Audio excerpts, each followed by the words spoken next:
Tamparan dari anak sendiri, rasanya lebih sakit dari apapun di dunia ini.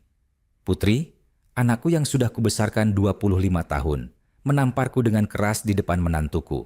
Alasannya? Karena aku menolak memberikan uang 50 juta rupiah untuk bisnis mereka. Pipi kiriku langsung memanas, bengkak, dan terasa berdenyut. Tapi, rasa sakit di hati jauh lebih dalam dari luka fisik itu.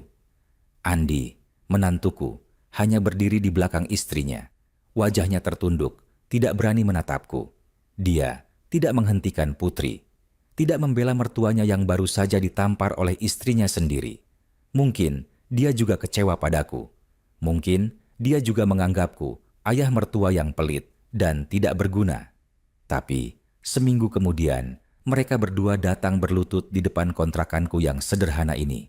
Menangis, memohon maaf dengan air mata yang mengalir deras. Apa yang sebenarnya terjadi dengan uang yang mereka minta? Cerita ini akan mengajarkan kita semua tentang arti pengorbanan seorang ayah, tentang kejamnya jerat hutang pinjaman online, dan tentang penyesalan yang datang terlambat. Namaku Hartono. Tahun ini usiaku menginjak 58 tahun. Sudah 3 tahun lebih, aku tinggal sendiri di kontrakan sempit berukuran 2 kali 3 meter di kawasan Tanah Abang, Jakarta Pusat. Kontrakan ini sangat sederhana. Hanya ada satu kamar kecil dengan kasur lipat di sudut, sebuah lemari kayu tua yang catnya sudah mengelupas, dan kipas angin kecil yang bunyinya berisik tapi tetap kusyukuri karena setidaknya masih berfungsi. Kamar mandinya di luar, bergabung dengan 5 kontrakan lain di lorong yang sama. Dapur juga berbagi dengan penghuni lain, jadi aku jarang memasak. Lebih sering beli nasi bungkus Rp5.000 di warung Bu Siti di ujung gang. Setiap pagi, aku bangun jam 4, sholat subuh di mushola kecil dekat kontrakan, lalu berangkat ke pasar Tanah Abang tempat aku bekerja sebagai tukang parkir. Pekerjaanku sederhana tapi mulia. Begitu aku selalu menenangkan diri. Aku membantu pengendara memarkir motor atau mobil mereka dengan aman, lalu menjaga kendaraan itu sampai pemiliknya kembali. Penghasilanku tidak menentu. Kadang sehari bisa dapat 30.000, kadang 50.000 kalau lagi ramai. Paling bagus waktu menjelang Lebaran atau akhir tahun bisa sampai 100.000 sehari karena orang-orang berbelanja dalam jumlah banyak. Dari penghasilan itu, aku harus bayar kontrakan 350.000 per bulan. Makan sehari-hari sekitar 10.000 dan sisanya kutabung sedikit demi sedikit. Hidupku sangat sederhana. Aku tidak punya handphone mahal, hanya HP jadul yang cukup untuk telepon dan SMS. Aku tidak punya motor, apalagi mobil. Kemana-mana naik angkot atau jalan kaki. Pakaianku hanya 3 setel yang kupakai bergantian. Sudah pudar warnanya, tapi masih layak pakai. Tapi hidupku tidak selalu seperti ini. Dulu, aku punya kehidupan yang jauh lebih baik. Aku punya bengkel motor sendiri di daerah Cengkareng. Bengkelku lumayan terkenal di sana karena aku jujur dan tidak pernah menipu pelanggan. Kalau cuma busi kotor, ya aku bilang, cuma perlu dibersihin, tidak perlu ganti baru. Kalau memang harus ganti spare part, aku kasih harga pas. Tidak ada markup berlebihan seperti bengkel lain. Karena kejujuranku itu, pelanggan setia selalu datang dan merekomendasikan bengkelku ke teman-teman mereka. Waktu itu, penghasilanku lumayan. Sebulan bisa dapat bersih 5-7 juta rupiah. Cukup untuk menghidupi keluarga kecilku dengan layak. Aku punya rumah kontrakan yang lebih besar, 3 kamar, dengan halaman kecil di depan. Istriku, almarhum Siti Aminah, bisa belanja di pasar tanpa harus menghitung uang receh. Putri, anak semata wayangku, bisa sekolah dengan tenang tanpa khawatir uang SPP terlambat. Putri adalah kebanggaanku. Sejak kecil, dia anak yang cerdas. Selalu juara kelas dari SD sampai SMA. Guru-gurunya selalu memuji Putri sebagai siswa teladan. Dia rajin salat, sopan santun, dan sangat menyayangi orang tuanya. Setiap pulang sekolah, Putri selalu cium tangan ibunya dulu, baru kemudian ganti baju dan makan siang. Kalau aku pulang dari bengkel sore hari, Putri akan lari menghampiri dan memelukku. "Bapak capek ya? Putri ambilin air minum dulu," katanya dengan senyum manis yang selalu bisa menghapus lelahku seharian di bengkel. Istriku sering berkata, "Pak, kita beruntung punya anak seperti Putri. Dia tidak pernah minta ini itu yang aneh-aneh. Cukup buku dan alat tulis untuk sekolah, dia sudah senang." Memang benar, Putri tidak seperti teman-temannya yang sering minta dibelikan handphone terbaru atau sepatu branded. Dia selalu bersyukur dengan apa yang kami berikan. Bahkan ketika teman-temannya berlomba-lomba pamer barang mahal, Putri tetap rendah hati dengan tas sekolah yang sudah dipakai 3 tahun. Tapi kebahagiaan kami tidak berlangsung selamanya. 7 tahun yang lalu, tepatnya ketika Putri baru lulus SMA dan akan masuk kuliah, istriku mulai mengeluh sakit. Awalnya hanya pusing dan badan lemas. Kami kira hanya kecapaian, karena istriku juga membantu jualan gorengan di depan rumah setiap sore. Tapi keluhannya tidak kunjung membaik. Malah semakin hari semakin parah. Aku bawa istriku ke puskesmas. Dokter di sana memberikan obat pusing dan vitamin. Tapi tidak ada perubahan. 1 bulan berlalu, kondisi istriku malah memburuk. Dia mulai sering muntah dan berat badannya turun drastis. Wajahnya yang dulu selalu ceria berubah pucat dan kurus. Aku mulai panik. "Ibu, kita ke rumah sakit besar aja yuk. Puskesmas kayaknya belum bisa bantu," usulku suatu malam setelah melihat istriku muntah lagi sehabis makan. "Ah, nanti biayanya mahal, Pak." "Nggak usah. Nanti juga sembuh sendiri," tolak istriku. Tapi aku tidak bisa diam melihat kondisinya. Aku paksa istriku untuk periksa ke rumah sakit umum daerah. Di sana, dokter menyarankan untuk melakukan serangkaian tes laboratorium dan röntgen. Biayanya tidak sedikit, hampir 2 juta rupiah untuk semua pemeriksaan. Tapi aku rela. Kesehatan istri jauh lebih penting dari uang. Seminggu kemudian, hasil tes keluar. Aku masih ingat dengan jelas bagaimana wajah dokter itu ketika menyampaikan hasilnya. Serius, dengan pandangan yang penuh simpati. "Pak Hartono, saya sampaikan dengan berat hati bahwa hasil pemeriksaan menunjukkan ada tumor di lambung istri Bapak. Dan dari hasil biopsi, tumor tersebut bersifat ganas. Kanker lambung stadium 2. Dunia seakan runtuh mendengar kata-kata itu. Kanker stadium 2. Istriku, wanita baik yang selalu taat ibadah dan tidak pernah berbuat jahat pada siapapun, harus menghadapi penyakit mengerikan ini. Apa masih bisa disembuhkan, Dok?" Tanyaku dengan suara bergetar. "Masih bisa, Pak. Tapi harus segera dilakukan kemoterapi dan kemungkinan operasi. Biayanya memang tidak murah. Untuk kemoterapi saja, 1 siklus bisa mencapai 15 sampai 20 juta rupiah. Dan biasanya butuh beberapa siklus tergantung respons tubuh pasien." Aku terdiam. 15 sampai 20 juta untuk 1 siklus kemoterapi. Dan bisa berulang beberapa kali. Belum lagi biaya operasi jika diperlukan. Dari mana aku akan mendapatkan uang sebanyak itu? Tapi aku tidak boleh menyerah. Ini istri yang sudah menemani hidupku selama 28 tahun. Wanita yang melahirkan dan membesarkan anak kami dengan penuh kasih sayang. Wanita yang selalu setia mendampingiku dalam suka maupun duka. Aku harus menyelamatkannya, apapun caranya. Aku mulai bekerja lebih keras di bengkel. Buka lebih pagi, tutup lebih malam. Setiap rupiah yang masuk, kusisihkan untuk biaya pengobatan istri.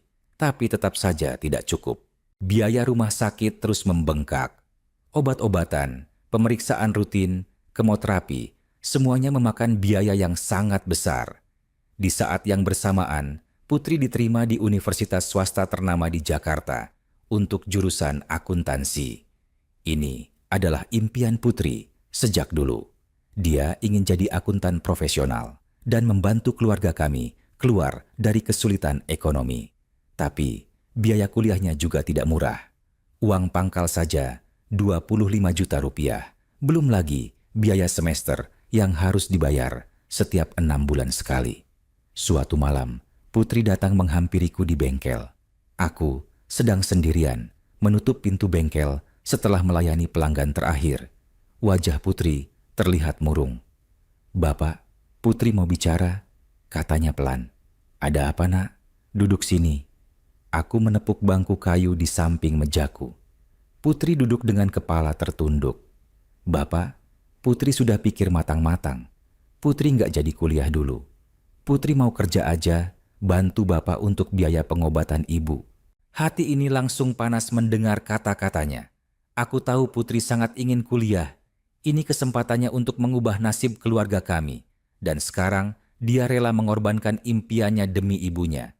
"Nggak boleh," kataku tegas. "Putri harus kuliah. Ini kesempatanmu, Nak. Jangan sia-siakan." "Tapi uang untuk ibu kan lebih penting, Pak. Lagi pula nanti Putri bisa kuliah lagi kalau ibu sudah sembuh." Aku menggeleng. "Dengar, Nak. Bapak akan cari jalan. Bapak pasti bisa bayar kuliah Putri dan biaya pengobatan ibu. Percaya sama Bapak." Tapi di dalam hati, aku sendiri tidak tahu harus bagaimana. Tabungan kami sudah hampir habis. Pendapatan bengkel sudah maksimal, tapi tetap tidak cukup untuk menutup semua biaya. Aku butuh uang besar, dan butuhnya sekarang. Akhirnya, dengan berat hati, aku memutuskan untuk menjual bengkel. Bengkel yang sudah kubangun selama 15 tahun. Tempat di mana aku menghabiskan sebagian besar hidupku. Tempat di mana aku bertemu banyak pelanggan yang sudah kuanggap seperti keluarga sendiri. Tapi tidak ada pilihan lain. Keluargaku lebih penting dari apapun. Aku memasang iklan jual bengkel dengan harga 300 juta rupiah. Harga yang sebenarnya masih di bawah nilai wajar karena lokasinya strategis dan pelanggannya sudah banyak. Tapi aku butuh uang cepat, jadi aku rela melepasnya dengan harga lebih murah. Dalam waktu 2 minggu, ada pembeli yang serius. Seorang pengusaha muda yang ingin expand bisnisnya di bidang otomotif. Setelah negosiasi, kami sepakat di harga 280 juta rupiah. Aku terima, meskipun hati ini perih. Bengkel yang sudah seperti anak sendiri harus kulepas demi keluarga. Uang hasil penjualan bengkel itu kubagi. 150 juta untuk biaya pengobatan istri, 130 juta untuk biaya kuliah Putri dari awal sampai lulus. Aku hitung sedetail mungkin agar cukup sampai Putri menyelesaikan kuliah S1 selama 4 tahun. Tapi takdir berkata lain. Meskipun sudah menjalani kemoterapi dan operasi pengangkatan tumor, kondisi istriku tidak membaik. Kankernya sudah menyebar ke organ lain. Dokter bilang sudah stadium 4, stadium akhir. Pengobatan yang dilakukan hanya untuk memperpanjang dan meringankan penderitaan, bukan untuk menyembuhkan. 2 tahun berlalu dengan sangat berat. Uang pengobatan terus mengalir keluar. 150 juta rupiah habis hanya dalam waktu 1,5 tahun. Aku harus menjual semua yang kami punya. Motor dijual. Perhiasan kawin istriku yang sudah disimpan puluhan tahun digadaikan. Bahkan TV dan kulkas di rumah kami jual untuk tambahan biaya obat dan perawatan. Putri kuliah sambil kerja part-time sebagai kasir di minimarket dekat kampusnya. Dia ingin meringankan beban keluarga. Setiap malam, setelah kuliah dan kerja, Putri pulang dengan wajah lelah, tapi tetap tersenyum. Dia merawat ibunya dengan penuh kasih sayang. Memandikan, menyuapi makan, menemani ibunya tidur. "Ibu, besok Putri bawain bubur kacang hijau ya. Ibu suka kan?" kata Putri suatu malam sambil mengelus rambut ibunya yang sudah menipis karena kemoterapi. Istriku tersenyum lemah. "Putri jangan terlalu capek, Nak. Ibu takut kamu sakit." "Ibu tenang aja. Putri kuat kok. Yang penting ibu harus sembuh." Tapi kami semua tahu, kesembuhan yang Putri doakan itu tidak akan datang. Kami hanya bisa pasrah dan terus berdoa agar istriku tidak terlalu menderita. 5 tahun yang lalu, tepatnya malam Lailatul Qadar di bulan Ramadan, istriku menghembuskan napas terakhirnya. Dia pergi dengan tenang setelah mengucapkan 2 kalimat syahadat yang kami pandu bersama. Putri menangis memeluk ibunya. Aku juga menangis, meskipun sebagai kepala keluarga aku harus terlihat kuat. "Ibu, jangan tinggalin Putri. Putri belum bisa apa-apa, Bu." Isak Putri sambil mengguncang-guncang tubuh ibunya yang sudah tidak bernyawa. Aku memeluk Putri dari belakang. "Nak, ibu sudah tidak sakit lagi sekarang. Ibu sudah tenang di sisi Allah. Kita harus ikhlas." Pemakaman istriku sederhana.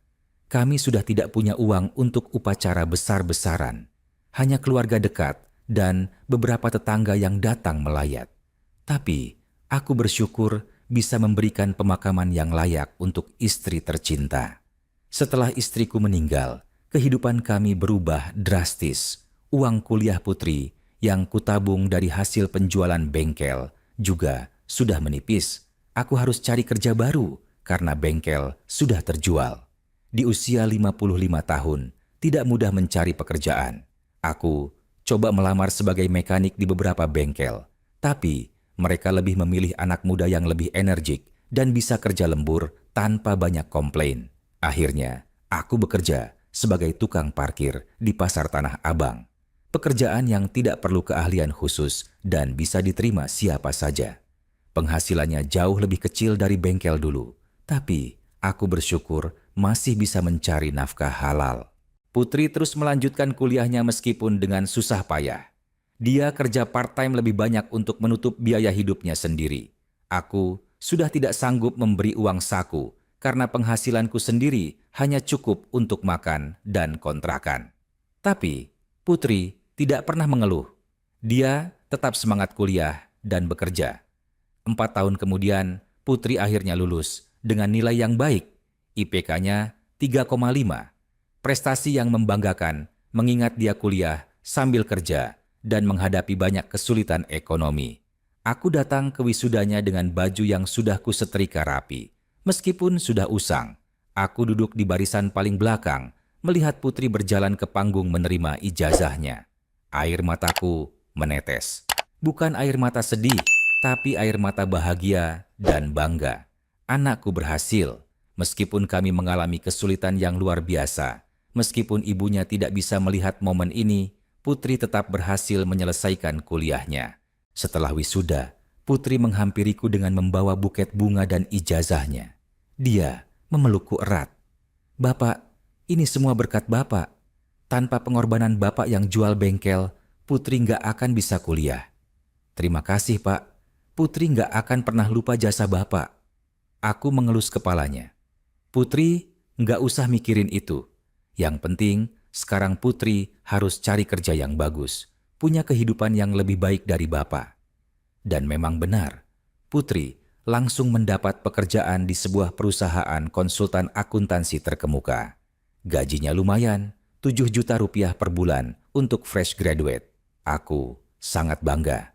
Anak perempuanku sudah mandiri dan punya penghasilan sendiri. Beberapa bulan setelah bekerja, Putri bertemu dengan Andi, rekan kerjanya di kantor yang sama. Andi adalah anak tunggal dari keluarga berada. Ayahnya seorang pengusaha properti yang sukses. Mereka punya rumah besar di Jakarta Selatan, mobil mewah, dan gaya hidup yang sangat berbeda dari kami. Awalnya aku sedikit khawatir, apakah Andi bisa menerima Putri yang berasal dari keluarga sederhana? Apakah keluarga Andi tidak keberatan dengan latar belakang kami? Tapi Putri meyakinkan aku bahwa Andi benar-benar mencintainya dan tidak mempermasalahkan status sosial. "Bapak tenang aja, Andi itu baik. Dia nggak seperti anak orang kaya yang sombong. Dia kerja keras, mandiri, dan menghargai Putri apa adanya," kata Putri suatu hari ketika dia membawa Andi untuk berkenalan denganku di kontrakan. Andi memang terlihat sopan. Dia salam cium tangan ketika pertama kali bertemu, membawa oleh-oleh kue dan buah untuk aku. Dia juga tidak memperlihatkan ekspresi terkejut atau jijik melihat kontrakanku yang sangat sederhana. "Assalamualaikum Bapak, saya Andi. Mohon izin untuk menjalin hubungan serius dengan Putri," katanya dengan sopan. Aku menghargai kesopanannya. "Waalaikumsalam. Silakan duduk. Maaf ya, rumahnya sederhana. Bapak cuma bisa sediain air putih." "Tidak apa-apa, Pak. Terima kasih." Andi duduk di lantai beralaskan tikar karena memang tidak ada kursi di kontrakanku. Kami berbincang cukup lama. Andi bercerita tentang pekerjaannya, tentang keluarganya, dan tentang rencana masa depannya dengan Putri. Dia terdengar serius dan bertanggung jawab. Aku mulai merasa lega. Mungkin Putri memang menemukan pasangan yang tepat. Setahun kemudian, mereka menikah.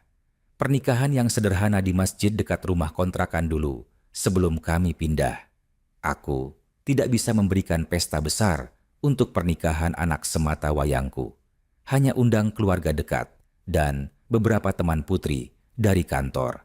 Tapi, alhamdulillah, keluarga Andi tidak mempermasalahkan.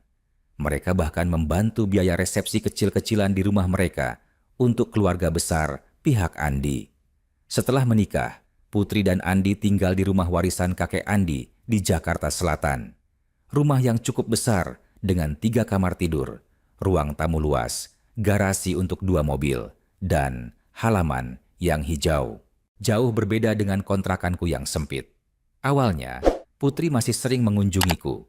Seminggu sekali, dia datang membawa makanan, uang untuk jajan, dan mengobrol tentang kehidupannya. Tapi, seiring waktu, kunjungannya mulai berkurang. Mungkin dia sibuk dengan pekerjaannya, atau mungkin sudah mulai nyaman dengan kehidupan barunya yang jauh lebih mewah. Aku tidak menyalahkan Putri. Wajar kalau anak muda ingin menikmati hasil kerja keras mereka. Aku sudah tua, sudah waktunya untuk membiarkan anak-anak hidup mandiri tanpa beban orang tua. Yang penting, Putri bahagia dengan pilihannya. Tapi, 2 minggu yang lalu, tepatnya hari Minggu sore, Putri dan Andi datang ke kontrakanku dengan wajah yang berbeda. Tidak ada senyum seperti biasanya. Wajah mereka terlihat tegang, serius. Aku langsung merasa ada yang tidak beres. "Silakan masuk, Nak. Bapak lagi nggak ada apa-apa nih, paling cuman air putih," kataku sambil membukakan pintu kontrakan. Mereka masuk dan duduk di lantai beralaskan tikar. Putri dan Andi saling berpandangan sebentar, seolah sedang berdebat siapa yang harus mulai bicara duluan. "Pak, kami datang mau minta tolong." Akhirnya Andi yang membuka pembicaraan. "Tolong apa? Kalau Bapak bisa bantu, pasti Bapak bantu," jawabku sambil menuangkan air putih ke dalam 2 gelas plastik untuk mereka. Putri mengambil alih pembicaraan. "Pak, jadi begini, teman Andi punya peluang bisnis yang bagus. Bisnis skincare import dari Korea. Teman Andi punya koneksi langsung ke supplier di sana, jadi harganya bisa jauh lebih murah dari pasaran. Kalau kita ambil kesempatan ini, dalam 3 bulan kita bisa untung berlipat." Aku mendengarkan dengan seksama. Bisnis skincare memang sedang booming. Di mana-mana orang jualan skincare, dari online shop sampai toko fisik. Tapi aku juga tahu, bisnis tidak semudah itu. "Terus, kenapa minta tolong sama Bapak?" tanyaku hati-hati. Andi melanjutkan, "Jadi untuk ambil stok pertama, kami butuh modal 50 juta rupiah. Uang segitu untuk beli produk dalam jumlah besar supaya dapat harga termurah. Teman saya bilang, kalau kami invest 50 juta sekarang, dalam 3 bulan bisa jadi 100 juta. Bahkan bisa lebih kalau marketingnya bagus." Aku terdiam. 50 juta rupiah. Angka yang sangat besar untukku. Dari mana mereka berpikir aku punya uang sebanyak itu? "Nak, Bapak itu cuma tukang parkir. Sebulan dapat bersih paling 2 juta kalau lagi bagus. 50 juta itu uang sangat besar buat Bapak." "Bapak enggak punya uang segitu," jawabku jujur. Wajah Putri mulai berubah. Dia terlihat kecewa. "Bapak kan dulu punya bengkel. Pasti masih ada simpanan dari hasil jual bengkel kan?" Aku menggeleng pelan. "Semua uang dari jual bengkel sudah habis, Nak. Untuk biaya pengobatan ibu dulu, untuk biaya kuliah Putri sampai lulus. Nggak ada sisa. Bahkan Bapak harus mulai dari nol lagi, makanya sekarang jadi tukang parkir." "Tapi Bapak bisa kan pinjam ke bank? Atau gadaikan sesuatu?" Andi mulai terdengar desperate. "Pinjam ke bank pakai jaminan apa? Bapak nggak punya rumah, nggak punya tanah, nggak punya apa-apa. Barang berharga terakhir sudah Bapak jual semua waktu ibu sakit. Yang ada sekarang cuma pakaian dan HP jadul ini." Suasana menjadi canggung. Putri terlihat sangat kecewa. Tangannya mengepal erat. Andi juga tertunduk, wajahnya frustasi. "Kenapa sih Bapak enggak mau bantu?" Ini peluang bagus loh, Pak. Kalau berhasil, kami bisa balikin 2 kali lipat. Bahkan kami bisa kasih Bapak bagian keuntungan juga, kata Putri dengan nada yang mulai meninggi. Bukan nggak mau bantu, Nak. Tapi Bapak emang enggak punya uang. Ini kenyataan. Putri lihat sendiri kan gimana hidup Bapak sekarang. Ya karena Bapak enggak mau usaha. Bapak bisa kan cari pinjaman, cari jalan. Tapi Bapak malah enak-enakan jadi tukang parkir. Kata-kata Putri menohok hati. Enak-enakan? Apakah dia pikir jadi tukang parkir itu enak? Berdiri seharian di bawah terik matahari atau hujan, mengatur kendaraan sana-sini. Kadang kena marah pengendara yang sedang bad mood, pulang dengan badan pegal-pegal, dan hanya dapat uang 50.000. Putri, jaga omongan kamu, tegur Andi pelan pada istrinya. Tapi Putri sudah terlanjur emosi. Andi diam, ini urusan aku sama Bapak. Pak, serius deh, kami beneran butuh uang ini. Ini kesempatan yang nggak akan datang 2 kali. Teman Andi cuma kasih waktu seminggu. Kalau kami nggak ambil, kesempatan ini akan dikasih ke orang lain. Maaf, Nak, Bapak nggak bisa bantu. Bukan nggak mau, tapi emang nggak bisa. Jawabku dengan suara setenang mungkin, meskipun hati ini sudah mulai terluka mendengar nada bicara Putri. Bapak egois, Bapak nggak sayang sama aku ya, tamparan dari anak sendiri. Rasanya lebih sakit dari apapun di dunia ini. Putri, anakku yang sudah kubesarkan 25 tahun, menamparku dengan keras di depan menantuku. Alasannya? Karena aku menolak memberikan uang 50 juta rupiah untuk bisnis mereka.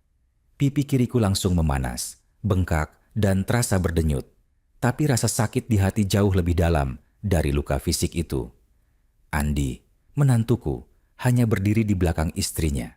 Wajahnya tertunduk, tidak berani menatapku. Dia tidak menghentikan Putri, tidak membela mertuanya yang baru saja ditampar oleh istrinya sendiri. Mungkin dia juga kecewa padaku. Mungkin dia juga menganggapku ayah mertua yang pelit dan tidak berguna.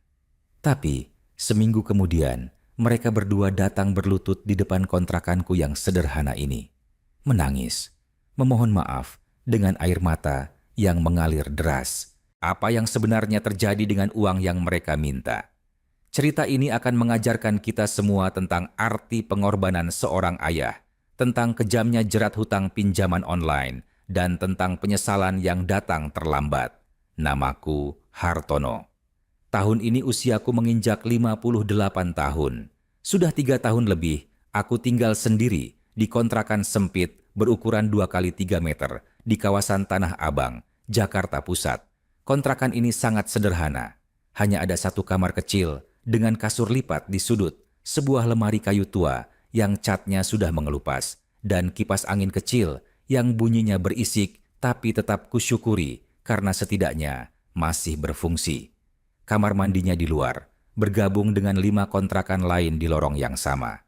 Dapur juga berbagi dengan penghuni lain, jadi aku jarang memasak. Lebih sering beli nasi bungkus 5.000 rupiah di warung Bu Siti di ujung gang. Setiap pagi, aku bangun jam 4.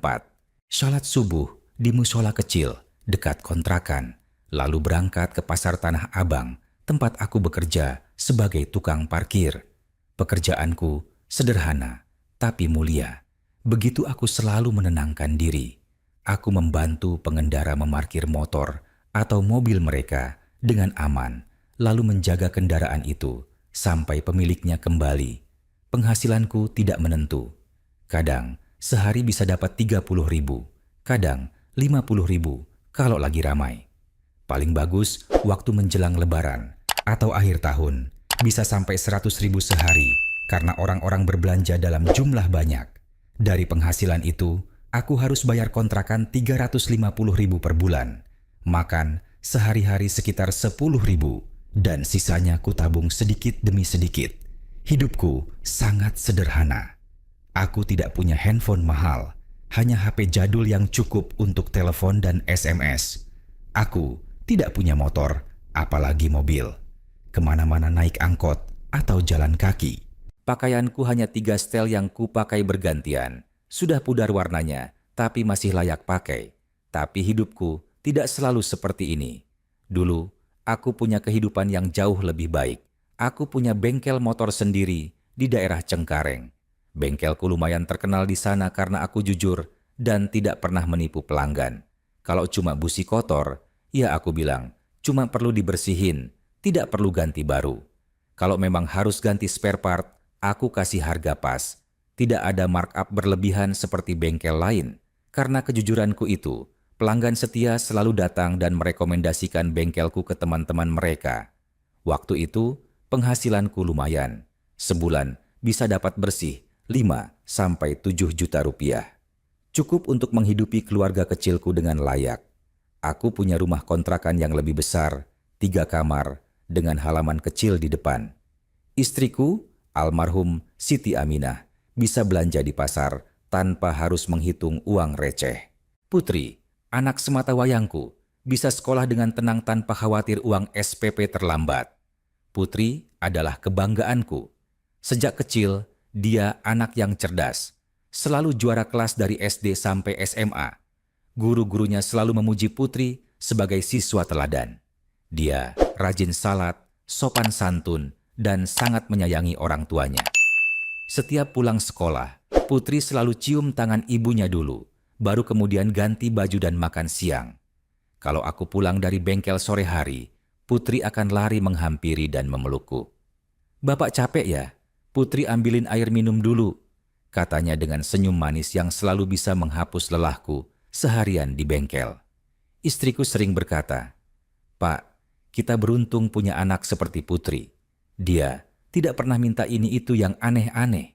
Cukup buku dan alat tulis untuk sekolah, dia sudah senang." Memang benar, Putri tidak seperti teman-temannya yang sering minta dibelikan handphone terbaru atau sepatu branded. Dia selalu bersyukur dengan apa yang kami berikan. Bahkan ketika teman-temannya berlomba-lomba pamer barang mahal, Putri tetap rendah hati dengan tas sekolah yang sudah dipakai 3 tahun. Tapi kebahagiaan kami tidak berlangsung selamanya. 7 tahun yang lalu, tepatnya ketika Putri baru lulus SMA dan akan masuk kuliah, istriku mulai mengeluh sakit. Awalnya hanya pusing dan badan lemas. Kami kira hanya kecapaian karena istriku juga membantu jualan gorengan di depan rumah setiap sore. Tapi keluhannya tidak kunjung membaik. Malah semakin hari semakin parah. Aku bawa istriku ke puskesmas. Dokter di sana memberikan obat pusing dan vitamin. Tapi tidak ada perubahan. 1 bulan berlalu, kondisi istriku malah memburuk. Dia mulai sering muntah dan berat badannya turun drastis. Wajahnya yang dulu selalu ceria berubah pucat dan kurus. Aku mulai panik. "Ibu, kita ke rumah sakit besar aja yuk. Puskesmas kayaknya belum bisa bantu," usulku suatu malam setelah melihat istriku muntah lagi sehabis makan. "Ah, nanti biayanya mahal, Pak." "Nggak usah. Nanti juga sembuh sendiri," tolak istriku. Tapi aku tidak bisa diam melihat kondisinya. Aku paksa istriku untuk periksa ke rumah sakit umum daerah. Di sana, dokter menyarankan untuk melakukan serangkaian tes laboratorium dan röntgen. Biayanya tidak sedikit, hampir 2 juta rupiah untuk semua pemeriksaan. Tapi aku rela. Kesehatan istri jauh lebih penting dari uang. Seminggu kemudian, hasil tes keluar. Aku masih ingat dengan jelas bagaimana wajah dokter itu ketika menyampaikan hasilnya. Serius, dengan pandangan yang penuh simpati. "Pak Hartono, saya sampaikan dengan berat hati bahwa hasil pemeriksaan menunjukkan ada tumor di lambung istri Bapak. Dan dari hasil biopsi, tumor tersebut bersifat ganas. Kanker lambung stadium 2. Dunia seakan runtuh mendengar kata-kata itu. Kanker, stadium 2. Istriku, wanita baik yang selalu taat ibadah dan tidak pernah berbuat jahat pada siapapun, harus menghadapi penyakit mengerikan ini. Apa masih bisa disembuhkan, Dok?" Tanyaku dengan suara bergetar. "Masih bisa, Pak. Tapi harus segera dilakukan kemoterapi dan kemungkinan operasi. Biayanya memang tidak murah. Untuk kemoterapi saja, 1 siklus bisa mencapai 15 sampai 20 juta rupiah. Dan biasanya butuh beberapa siklus tergantung respons tubuh pasien." Aku terdiam. 15 sampai 20 juta untuk 1 siklus kemoterapi. dan bisa berulang beberapa kali. Belum lagi biaya operasi jika diperlukan. Dari mana aku akan mendapatkan uang sebanyak itu? Tapi aku tidak boleh menyerah. Ini istri yang sudah menemani hidupku selama 28 tahun. Wanita yang melahirkan dan membesarkan anak kami dengan penuh kasih sayang. Wanita yang selalu setia mendampingiku dalam suka maupun duka. Aku harus menyelamatkannya, apapun caranya. Aku mulai bekerja lebih keras di bengkel. Buka lebih pagi, tutup lebih malam. Setiap rupiah yang masuk, kusisihkan untuk biaya pengobatan istri. Tapi tetap saja tidak cukup. Biaya rumah sakit terus membengkak. Obat-obatan, pemeriksaan rutin, kemoterapi, semuanya memakan biaya yang sangat besar. Di saat yang bersamaan, Putri diterima di universitas swasta ternama di Jakarta untuk jurusan akuntansi. Ini adalah impian Putri sejak dulu. Dia ingin jadi akuntan profesional dan membantu keluarga kami keluar dari kesulitan ekonomi. Tapi biaya kuliahnya juga tidak murah. Uang pangkal saja 25 juta rupiah. Belum lagi biaya semester yang harus dibayar setiap 6 bulan sekali. Suatu malam, Putri datang menghampiriku di bengkel. Aku sedang sendirian menutup pintu bengkel setelah melayani pelanggan terakhir. Wajah Putri terlihat murung. "Bapak, Putri mau bicara," katanya pelan. "Ada apa, Nak? Duduk sini." Aku menepuk bangku kayu di samping mejaku. Putri duduk dengan kepala tertunduk. "Bapak, Putri sudah pikir matang-matang. Putri nggak jadi kuliah dulu. Putri mau kerja aja, bantu Bapak untuk biaya pengobatan Ibu." Hati ini langsung panas mendengar kata-katanya. Aku tahu Putri sangat ingin kuliah. Ini kesempatannya untuk mengubah nasib keluarga kami. Dan sekarang dia rela mengorbankan impiannya demi ibunya. "Nggak boleh," kataku tegas. "Putri harus kuliah. Ini kesempatanmu, Nak. Jangan sia-siakan." "Tapi uang untuk ibu kan lebih penting, Pak. Lagi pula, nanti Putri bisa kuliah lagi kalau ibu sudah sembuh." Aku menggeleng. "Dengar, Nak. Bapak akan cari jalan. Bapak pasti bisa bayar kuliah Putri dan biaya pengobatan ibu. Percaya sama Bapak." Tapi di dalam hati, aku sendiri tidak tahu harus bagaimana. Tabungan kami sudah hampir habis. Pendapatan bengkel sudah maksimal, tapi tetap tidak cukup untuk menutup semua biaya. Aku butuh uang besar dan butuhnya sekarang. Akhirnya, dengan berat hati, aku memutuskan untuk menjual bengkel. Bengkel yang sudah kubangun selama 15 tahun. Tempat di mana aku menghabiskan sebagian besar hidupku. Tempat di mana aku bertemu banyak pelanggan yang sudah kuanggap seperti keluarga sendiri. Tapi tidak ada pilihan lain. Keluargaku lebih penting dari apapun. Aku memasang iklan jual bengkel dengan harga 300 juta rupiah. Harga yang sebenarnya masih di bawah nilai wajar karena lokasinya strategis dan pelanggannya sudah banyak. Tapi aku butuh uang cepat, jadi aku rela melepasnya dengan harga lebih murah. Dalam waktu 2 minggu, ada pembeli yang serius. Seorang pengusaha muda yang ingin expand bisnisnya di bidang otomotif. Setelah negosiasi, kami sepakat di harga 280 juta rupiah. Aku terima, meskipun hati ini perih. Bengkel yang sudah seperti anak sendiri harus kulepas demi keluarga. Uang hasil penjualan bengkel itu kubagi 150 juta untuk biaya pengobatan istri, 130 juta untuk biaya kuliah Putri dari awal sampai lulus. Aku hitung sedetail mungkin agar cukup sampai Putri menyelesaikan kuliah S1 selama 4 tahun. Tapi takdir berkata lain. Meskipun sudah menjalani kemoterapi dan operasi pengangkatan tumor, kondisi istriku tidak membaik. Kankernya sudah menyebar ke organ lain. Dokter bilang sudah stadium 4, stadium akhir. Pengobatan yang dilakukan hanya untuk memperpanjang dan meringankan penderitaan, bukan untuk menyembuhkan. 2 tahun berlalu dengan sangat berat. Uang pengobatan terus mengalir keluar. 150 juta rupiah habis hanya dalam waktu 1,5 tahun. Aku harus menjual semua yang kami punya. Motor dijual. Perhiasan kawin istriku yang sudah disimpan puluhan tahun digadaikan. Bahkan TV, dan kulkas di rumah kami jual untuk tambahan biaya obat dan perawatan. Putri kuliah sambil kerja part-time sebagai kasir di minimarket dekat kampusnya. Dia ingin meringankan beban keluarga. Setiap malam, setelah kuliah dan kerja, Putri pulang dengan wajah lelah tapi tetap tersenyum. Dia merawat ibunya dengan penuh kasih sayang. Memandikan, menyuapi makan, menemani ibunya tidur. "Ibu, besok Putri bawain bubur kacang hijau ya. Ibu suka kan?" kata Putri suatu malam sambil mengelus rambut ibunya yang sudah menipis karena kemoterapi. Istriku tersenyum lemah. "Putri jangan terlalu capek, Nak. Ibu takut kamu sakit." "Ibu tenang aja. Putri kuat kok. Yang penting, ibu harus sembuh." Tapi kami semua tahu, kesembuhan yang Putri doakan itu tidak akan datang. Kami hanya bisa pasrah dan terus berdoa agar istriku tidak terlalu menderita. 5 tahun yang lalu, tepatnya malam Lailatul Qadar di bulan Ramadan, istriku menghembuskan napas terakhirnya. Dia pergi dengan tenang setelah mengucapkan 2 kalimat syahadat yang kami pandu bersama. Putri menangis memeluk ibunya. Aku juga menangis, meskipun sebagai kepala keluarga aku harus terlihat kuat. "Ibu, jangan tinggalin Putri. Putri belum bisa apa-apa, Bu," isak Putri sambil mengguncang-guncang tubuh ibunya yang sudah tidak bernyawa. Aku memeluk Putri dari belakang. "Nak, ibu sudah tidak sakit lagi sekarang. Ibu sudah tenang di sisi Allah.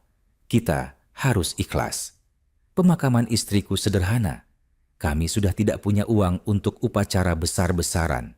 Hanya keluarga dekat dan beberapa tetangga yang datang melayat. Tapi aku bersyukur bisa memberikan pemakaman yang layak untuk istri tercinta. Setelah istriku meninggal, kehidupan kami berubah drastis. Uang kuliah Putri yang kutabung dari hasil penjualan bengkel juga sudah menipis. Aku harus cari kerja baru karena bengkel sudah terjual. Di usia 55 tahun, tidak mudah mencari pekerjaan. Aku coba melamar sebagai mekanik di beberapa bengkel, tapi mereka lebih memilih anak muda yang lebih energik dan bisa kerja lembur tanpa banyak komplain. Akhirnya, aku bekerja sebagai tukang parkir di Pasar Tanah Abang.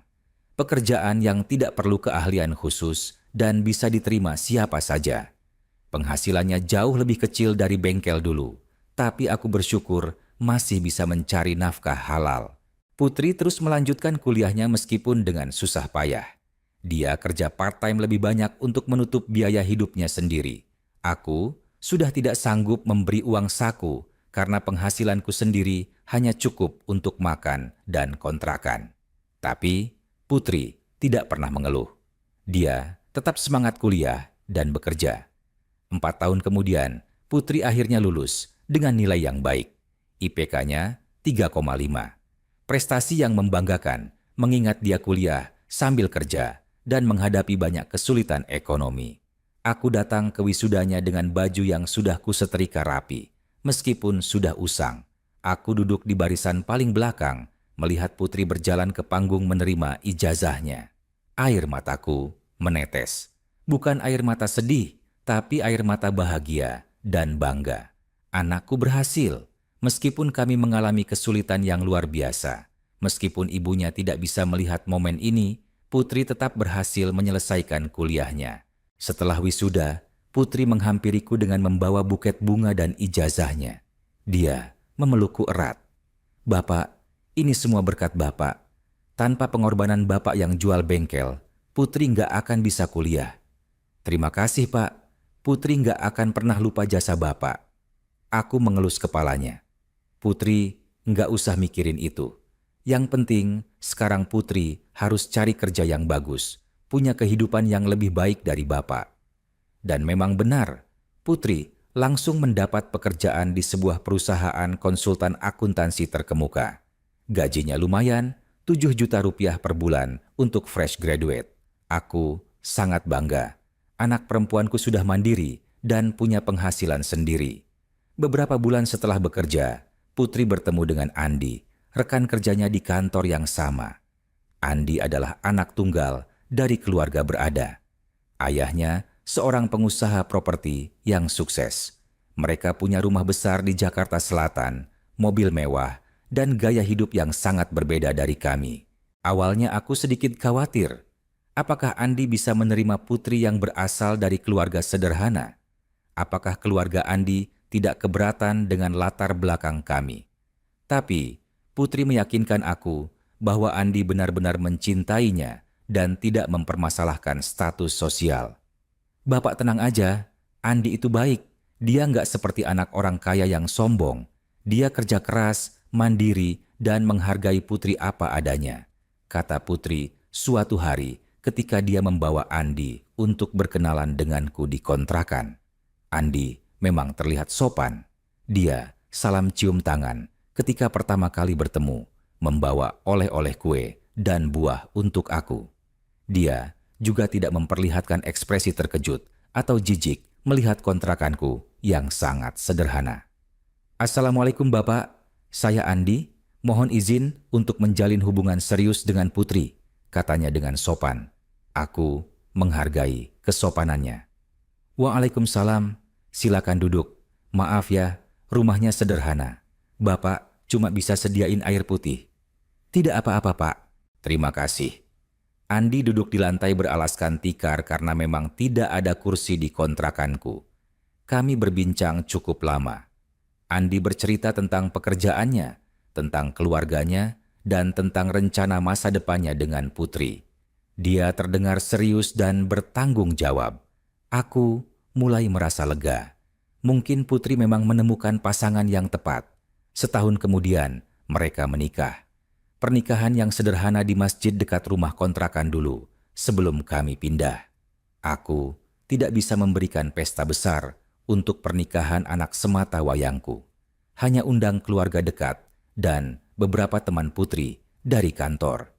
Tapi, alhamdulillah, keluarga Andi tidak mempermasalahkan. Mereka bahkan membantu biaya resepsi kecil-kecilan di rumah mereka untuk keluarga besar pihak Andi. Setelah menikah, Putri dan Andi tinggal di rumah warisan kakek Andi di Jakarta Selatan. Rumah yang cukup besar dengan 3 kamar tidur, ruang tamu luas, garasi untuk 2 mobil, dan halaman yang hijau. Jauh berbeda dengan kontrakanku yang sempit. Awalnya, Putri masih sering mengunjungiku. Seminggu sekali, dia datang membawa makanan, uang untuk jajan, dan mengobrol tentang kehidupannya. Tapi, seiring waktu, kunjungannya mulai berkurang. Mungkin dia sibuk dengan pekerjaannya, atau mungkin sudah mulai nyaman dengan kehidupan barunya yang jauh lebih mewah. Aku tidak menyalahkan Putri. Wajar kalau anak muda ingin menikmati hasil kerja keras mereka. Aku sudah tua, sudah waktunya untuk membiarkan anak-anak hidup mandiri tanpa beban orang tua. Yang penting, Putri bahagia dengan pilihannya. Tapi 2 minggu yang lalu, tepatnya hari Minggu sore, Putri dan Andi datang ke kontrakanku dengan wajah yang berbeda. Tidak ada senyum seperti biasanya. Wajah mereka terlihat tegang, serius. Aku langsung merasa ada yang tidak beres. Silakan masuk nak, Bapak lagi nggak ada apa-apa nih, paling cuma air putih, kataku sambil membukakan pintu kontrakan. Mereka masuk dan duduk di lantai beralaskan tikar. Putri dan Andi saling berpandangan sebentar, seolah sedang berdebat siapa yang harus mulai bicara duluan. Pak, kami datang mau minta tolong. Akhirnya Andi yang membuka pembicaraan. Tolong apa? Kalau Bapak bisa bantu, pasti Bapak bantu, jawabku sambil menuangkan air putih ke dalam 2 gelas plastik untuk mereka. Putri mengambil alih pembicaraan. Pak, jadi begini, teman Andi punya peluang bisnis yang bagus, bisnis skincare import dari Korea. Teman Andi punya koneksi langsung ke supplier di sana, jadi harganya bisa jauh lebih murah dari pasaran. Kalau kita ambil kesempatan ini, dalam 3 bulan kita bisa untung berlipat. Aku mendengarkan dengan seksama. Bisnis skincare memang sedang booming. Di mana-mana orang jualan skincare, dari online shop sampai toko fisik. Tapi aku juga tahu, bisnis tidak semudah itu. Terus, kenapa minta tolong sama Bapak? Tanyaku hati-hati. Andi melanjutkan. Jadi untuk ambil stok pertama, kami butuh modal 50 juta rupiah. Uang segitu untuk beli produk dalam jumlah besar supaya dapat harga termurah. Teman saya bilang, kalau kami invest 50 juta sekarang, dalam 3 bulan bisa jadi 100 juta. Bahkan bisa lebih kalau marketingnya bagus. Aku terdiam. 50 juta rupiah. Angka yang sangat besar untukku. Dari mana mereka berpikir aku punya uang sebanyak itu? Nah, bapak itu cuma tukang parkir. Sebulan dapat bersih paling 2 juta kalau lagi bagus. 50 juta itu uang sangat besar buat bapak. Bapak nggak punya uang segitu, jawabku jujur. Wajah Putri mulai berubah. Dia terlihat kecewa. Bapak kan dulu punya bengkel. Pasti masih ada simpanan dari hasil jual bengkel kan? Aku menggeleng pelan. Semua uang dari jual bengkel sudah habis, Nak. Untuk biaya pengobatan ibu dulu. Untuk biaya kuliah Putri sampai lulus. Nggak ada sisa. Bahkan bapak harus mulai dari nol lagi. Makanya sekarang jadi tukang parkir. Tapi bapak bisa kan pinjam ke bank? Atau gadaikan sesuatu? Andi mulai terdengar desperate. Pinjam ke bank pakai jaminan apa? Bapak nggak punya rumah, nggak punya tanah, nggak punya apa-apa. Barang berharga terakhir sudah bapak jual semua waktu ibu sakit. Yang ada sekarang cuma pakaian dan HP jadul ini. Suasana menjadi canggung. Putri terlihat sangat kecewa. Tangannya mengepal erat. Andi juga tertunduk, wajahnya frustasi. Kenapa sih bapak nggak mau bantu? Ini peluang bagus loh pak. Kalau berhasil, kami bisa balikin 2 kali lipat. Bahkan kami bisa kasih bapak bagian keuntungan juga, kata Putri dengan nada yang mulai meninggi. Bukan nggak mau bantu nak, tapi bapak emang enggak punya uang. Ini kenyataan. Putri lihat sendiri kan gimana hidup bapak sekarang. Ya karena bapak enggak mau usaha. Bapak bisa kan cari pinjaman, cari jalan. Tapi bapak malah enak-enakan jadi tukang parkir. Kata-kata Putri menohok hati. Enak-enakan? Apakah dia pikir jadi tukang parkir itu enak? Berdiri seharian di bawah terik matahari atau hujan, mengatur kendaraan sana-sini. Kadang kena marah pengendara yang sedang bad mood, pulang dengan badan pegal-pegal, dan hanya dapat uang 50.000. Putri, jaga omongan kamu, tegur Andi pelan pada istrinya. Tapi Putri sudah terlanjur emosi. Andi diam, ini urusan aku sama bapak. Pak, serius deh, kami beneran butuh uang ini. Ini kesempatan yang nggak akan datang 2 kali. Teman Andi cuma kasih waktu seminggu. Kalau kami nggak ambil, kesempatan ini akan dikasih ke orang lain. Maaf nak, bapak nggak bisa bantu. Bukan nggak mau, tapi emang nggak bisa. Jawabku dengan suara setenang mungkin, meskipun hati ini sudah mulai terluka, mendengar nada bicara Putri. Bapak egois, bapak nggak sayang sama aku ya.